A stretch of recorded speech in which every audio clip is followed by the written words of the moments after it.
brought to you by Nova शुद्ध घी। जब जब खाए दिल खुश हो जाए, सदियों का नोवा शुद्ध देसी घी, सपना स्वस्थ भारत का। I love घी। प्रधानमंत्री युवाओं से संवाद करें और युवाओं की बात करें। नहीं, प्रधानमंत्री तो कुछ भी कर सकते हैं, क्योंकि एक तो प्रधानमंत्री को आप लोग साधारण मनुष्य मत समझिए। नॉन बायोलॉजिकल अवतारी ईश्वर के अवतार हैं, तो उनके बारे में साधारण बात मत किया कीजिए। लेकिन प्रधानमंत्री से ये पूछा जाए कि युवा संवाद कर रहे हैं, अच्छी बात है, युवाओं को रोजगार भी मिलेगा कि खाली भतीजा को ही रोजगार मिलेगा, कि बिहार के युवाओं को भी रोजगार मिलेगा? क्यों पेपर लीक हो रहा है, क्यों कोई भी परीक्षा जो है वो समय पे नहीं हो रही है, नौकरी मांग रहे विद्यार्थियों को क्यों लाठी मारा जा रहा है? प्रधानमंत्री से तो ये पूछा जाना चाहिए ना कि क्यों चपत लगाए हैं 1 लाख करोड़ का। बिहार के किसान से पुराने रेट पे ज़मीन ले लिए और जो है अपने दोस्त को जो है नए रेट पे जो है 6.5 रुपये प्रति यूनिट फिक्स रेट पे जो है प्रोजेक्ट दे रहे हैं। तो युवा संवाद खाली बोलने से, खाली गाल बजाने से नहीं होगा ना। प्रधानमंत्री जी को बस आपको अगर मौका मिले तो याद दिला दीजिएगा कि अब आप तीसरी बार प्रधानमंत्री हैं, आप नेता प्रतिपक्ष नहीं हैं। तो कब तक जो है मन की बात के नाम पर गाल बजाते रहिएगा, परीक्षा पे चर्चा के नाम पे गाल बजाते रहिएगा? कब तक जो है आप भर्ती के बारे में जो है वादा ही करते रहिएगा? डिलीवरी कब होगी, यह सवाल उनसे पूछा जाना चाहिए। वह जो हजारों करोड़ बिहार को पैकेज देने की बात की जा रही थी, वह सिर्फ और सिर्फ प्रचार था, बिहार के लोगों को कुछ नहीं मिला है। दूसरा जो विषय है कि यह जो प्रोजेक्ट है जिसकी हम चर्चा कर रहे हैं पावर प्लांट की, असल में इसकी शुरुआत यूपीए सरकार के दौरान हुई थी। भूमि अधिग्रहण शुरू हुआ था और उस वक्त ये राज्य सरकार और केंद्र सरकार को मिलकर के यह प्रोजेक्ट बनाना था। मौजूदा केंद्र सरकार ने इस प्रोजेक्ट को अपने दोस्त, इस प्रोजेक्ट के संबंध में जो राज्य सरकार की भूमिका थी वो तो राज्य सरकार ने निभाई, लेकिन जो बजट आवंटित किया गया था, जिसका बहुत प्रचार किया गया था, उस बजट से केंद्र की सरकार ने हाथ खींच लिया। और जब तीसरा जो महत्वपूर्ण बिंदु है, इसको सिलसिलेवार ढंग से आप देखेंगे तो इस बजट के में, इस प्रोजेक्ट में जितना अंबानी जी खर्च करने का प्रॉमिस, अदानी जी, माफ कीजिएगा, क्या करें दोनों एक ही हैं, बड़ा नाम मिलता जुलता है। अदानी जी कह रहे हैं कि हम 25,000 करोड़ में जो है ये प्रोजेक्ट बनाएंगे, और सरकार जो है उसके पास भी 21,000 करोड़ आवंटित था। पहला प्रश्न ये है इस प्रोजेक्ट से संबंधित, फिर ये प्रोजेक्ट जो है अदानी जी को क्यों दे दिया गया? दूसरा प्रश्न ये है, एक असेसमेंट के हिसाब से इस प्रोजेक्ट से कुल 1 लाख करोड़ का मुनाफा होना है, बचत होना है। 1 लाख करोड़ का। ये 1 लाख करोड़ अब बिहार के लोगों की झोली में नहीं पहुंचेगा, ये 1 लाख करोड़ जो है प्रधानमंत्री जी के दोस्त के तिजोरी में पहुंचेगा। तीसरा बिंदु जो है कि फिक्स रेट पर यही अदानी जी दूसरे राज्यों में 3 रुपए प्रति यूनिट, 3.5 रुपए प्रति यूनिट में जो है ठेका ले रहे हैं। पावर प्रोजेक्ट इनको मिल रहा है। बिहार में अभी अभी इनको 6 रुपए प्रति यूनिट से जो है उससे भी ज्यादा ये ठेका इनको मिला है।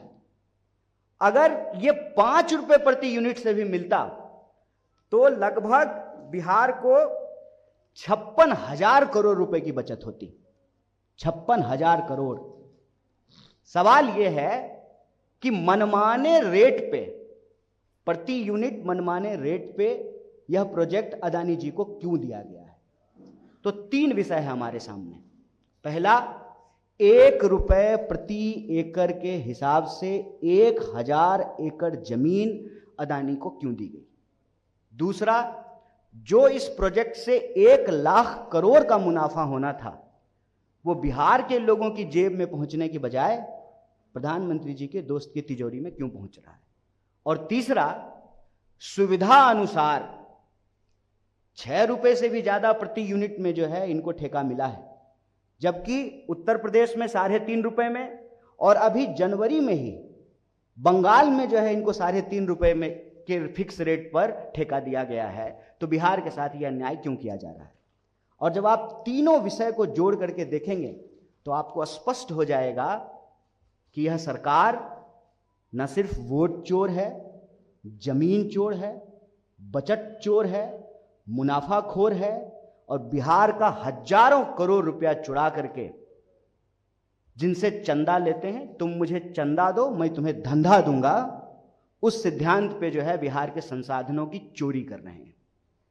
इसी से विषय से जुड़ा हुआ एक बात और आपके प्रकाश में लाना चाहता हूं। हम क्यों कहते हैं कि वोट चोरी की सरकार जमीन चोर होती है?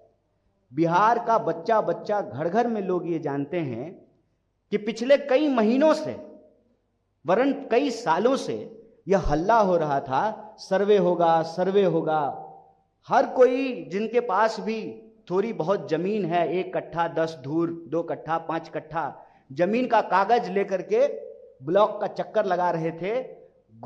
घुसखोरी, संगठित घुसखोरी के उस चक्कर में फंस रहे थे, जमीन का कागज निकलवाने के लिए, नक्शा का फोटो स्टेट करवाने के लिए, रसीद कटवाने के लिए। असल इनको जमीन की सर्वे नहीं करनी है, जनता का जमीन जनता के पास नहीं रहने देनी है। यह सर्वे नहीं है, इनकी गिद्ध नजर बिहार की जमीनों पर है। सर्वे के माध्यम से यह पता किया जाए कि कहां कहां गैर मजरूआ जमीन है, और लठैत की तरह, अपने दोस्तों की लठैत की तरह सरकार जो है, जिनके पास भी कागज में थोड़ी बहुत गड़बड़ी हो, मोटेशन नहीं हुआ हो, बाबा 3 भाई थे, दादा 3 भाई थे, तो तीसरा का हिस्सा कहाँ है, बहन की शादी हो गई, कोई विधवा है, समय पर रसीद नहीं कटा है, उन जमीनों को कब्जा करके शासन प्रशासन जो हमारे टैक्स के पैसे से चलती है, उसका डंडा इस्तेमाल करके उन जमीनों को अपने दोस्तों को सौंपने की ये पूरी मुहिम चलाई जा रही है।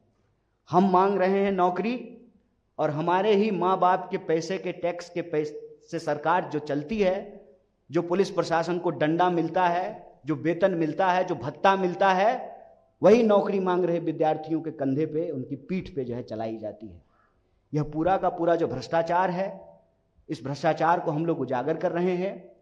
हमारे समय में भी, कांग्रेस के समय में भी ठेके दिए जाते थे, पावर प्रोजेक्ट बनाया जाता था, MOU साइन होता था, लेकिन यह निष्पक्ष प्रतियोगिता नहीं है।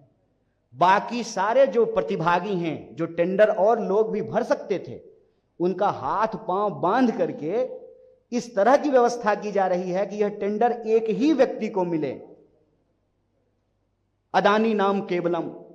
हम दो हमारे दोस्त, एक जो है अमित शाह के पिताजी नहीं, माफ कीजिए, जय शाह के पिताजी, और दूसरे जो है जय शाह के चाचा जी। तो 2 ये हुए, हम 2 और इनके 2, पूरे देश की संपत्ति जो है इनको ये हैंड ओवर कर देना चाहते हैं। तो यह भ्रष्टाचार आपके माध्यम से, यह जो निष्पक्ष प्रतियोगिता नहीं है, जिसका सीधा नुकसान बिहार के लोगों को हो रहा है। 1000 एकड़ जमीन ₹1 में। भूमि अधिग्रहण का कानून कहता है कि जो जमीन अधिग्रहित की गई जिस प्रोजेक्ट के लिए, उस प्रोजेक्ट पे अगर वही प्रोजेक्ट नहीं बनेगा तो वो जमीन अपने आप किसानों के पास चली जाएगी। किसानों को वो जमीन नहीं मिली, पुराने रेट पे जमीन अधिग्रहित किया गया। देखिए कितना मजेदार है, किसान को पुराने रेट पे मुआवजा देकर के जमीन अधिग्रहित किए, और दोस्त को नए रेट पे, मनमाने रेट पे जो है उनको जमीन हैंडओवर कर दी गई। किसान को जमीन मिलेगा पुराने रेट पे, और अदानी जी को प्रति यूनिट फिक्स रेट मिलेगा नए दर पे। जनवरी में जो MOU हो रहा है दूसरे राज्यों में तो ₹3.5 प्रति यूनिट, और बिहार में ₹6.5 प्रति यूनिट। ₹1 भी अगर कम पे, ₹5 पे भी होता तो 56,000 करोड़ का बचत होता बिहार का। तो सवाल यह है कि ₹1 में 1000 प्रति एकड़ जमीन क्यों दी गई? जो 1 लाख करोड़ का बचत है बिहार का, उसको दोस्त की तिजोरी में पहुंचाने का प्रबंध क्यों किया गया? और फिक्स रेट पर, मनमाने रेट पर जो ये एमओयू साइन हुआ है या जो प्रोजेक्ट साइन हुआ है, उसमें जो 1 रुपया भी कम होता तो 56,000 करोड़ रुपए का बचत होता। तो ये बचत की चपत यह सरकार क्यों लगा रही है, ये पक्ष हम आपके सामने रख रहे हैं और इस दावे को दोहरा रहे हैं कि वोट चोरी से बनी सरकार जमीन चोर है, मुनाफा खोर है, बचत चोर है। बहुत बहुत शुक्रिया, बहुत धन्यवाद।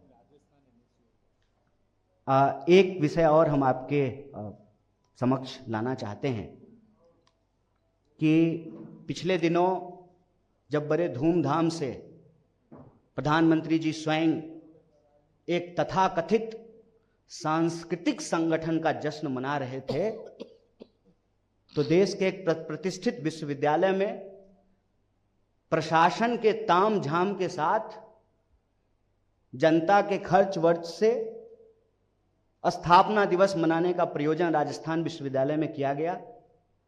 एनएसयूआई ने कहा कि हर राजनीतिक दल, हर सांस्कृतिक दल के अधिकार संविधान में समान है। किसी एक पार्टी की सरकार है, इसका यह मतलब नहीं है कि देश के विश्वविद्यालयों को उनके संगठन का, उनके विचार का चारागाह बना दिया जाए।